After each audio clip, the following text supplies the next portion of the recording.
Today on AllForBabies, we're going to explain the 10 common mistakes of first-time mothers so you can avoid them.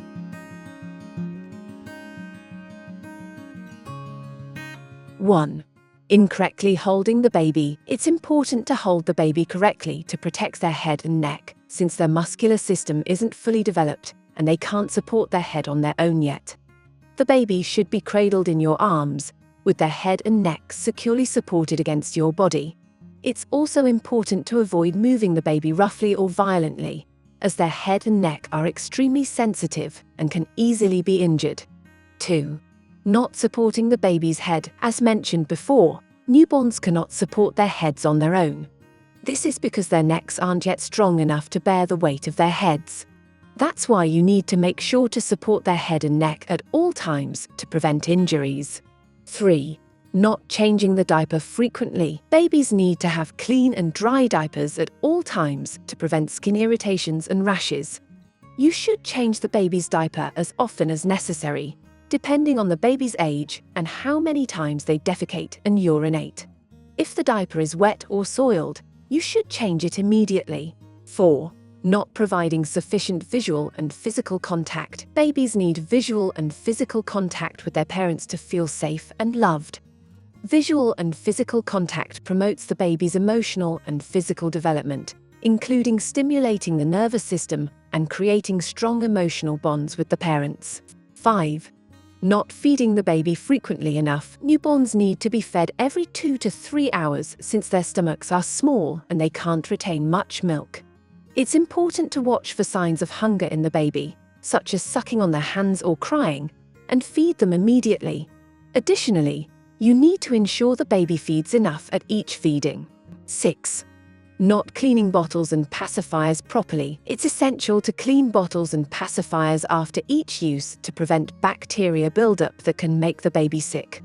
You should wash them with soap and water, then sterilize them by boiling them in water for at least 5 minutes. Additionally, you should check for cracks in bottles and pacifiers, as they can harbor bacteria and harm the baby. 7. Not monitoring the baby's sleep. Newborns sleep many hours a day, but it's important to monitor their sleep to ensure they do so safely. They should sleep on their backs on a flat and firm surface, such as a firm mattress and a fitted crib sheet. Additionally, it's important not to have loose objects in the crib, such as stuffed animals or pillows, as they can increase the risk of suffocation. 8.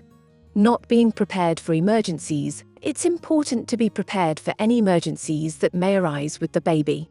You should have a first aid kit on hand that includes bandages, a thermometer, medications, among others, and know how to use them correctly. Additionally, you should have emergency numbers and your pediatrician's number on hand. 9. Leaving the baby alone on elevated surfaces. You should never leave the baby alone on an elevated surface, such as a table, bed, or changing table, as they can fall and suffer serious injuries. If you need to step away from the baby for a moment, you should take them with you or have someone else hold them while you step away. If you need to change the baby on an elevated surface, you should keep one hand on them at all times to ensure they don't move. 10. Not paying attention to the baby's signals. Crying can indicate hunger, sleepiness, a dirty diaper, discomfort, or a need for physical contact. On the other hand, babies may gesture or move their hands and arms to show they want something or are uncomfortable. Rapid breathing or panting can be a sign the baby is anxious or scared. Likewise, babies may sweat when they have a fever or are uncomfortable. Also, flushing or paleness can be a sign of discomfort or illness. Tell us, are you a first-time mother? We'll see you in the next AllForBabies video.